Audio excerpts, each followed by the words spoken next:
à l'Ouest, ce sont les pauvres qui étaient monogames. C'est-à-dire que la perception qu'on avait de la monogamie, c'était que, oh, le pauvre, il n'a pas pu avoir deux femmes. Misérable là dans son coin. Moi, quand j'étais monogame, mon père se moquait bien de moi. Il s'étonnait que je sois avec une seule femme du matin au soir. Et pour me taquiner, il dit, et vous dormez dans le même lit. Il trouvait ça extraordinaire que tous les jours de ma vie, je dors avec la même femme. Donc voilà. Autre chose qui est plus historique, et je pense que les autres, c'est que en Afrique, nous avons vécu les guerres ancestrales, les guerres de conquête. Les guerres se faisaient avec les hommes. C'est pour ça que la polygamie était axée également sur la procréation. Tu étais un homme bien puissant parce que tu avais une grande progéniture. Et dans la grande progéniture, là, il y avait tes soldats, les gens qui te protègent. Un polygame avec une grande progéniture, personne n'attaque.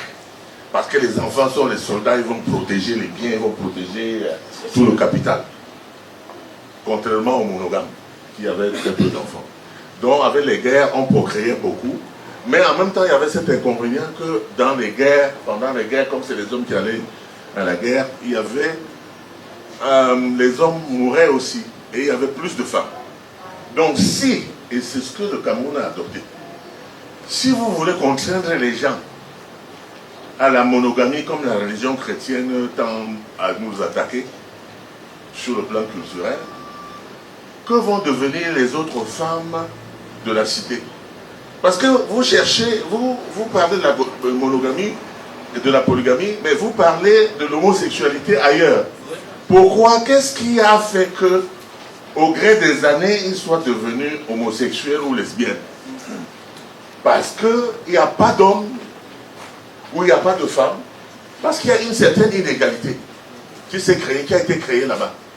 Donc est-ce que nous allons forcer nos femmes qui ne trouvent pas d'hommes à devenir lesbiennes et les hommes à devenir homosexuels? Il y avait ça qu'il fallait tenir compte. C'est-à-dire que la polygamie, donc, est un mode de gestion de la ressource humaine dans un État.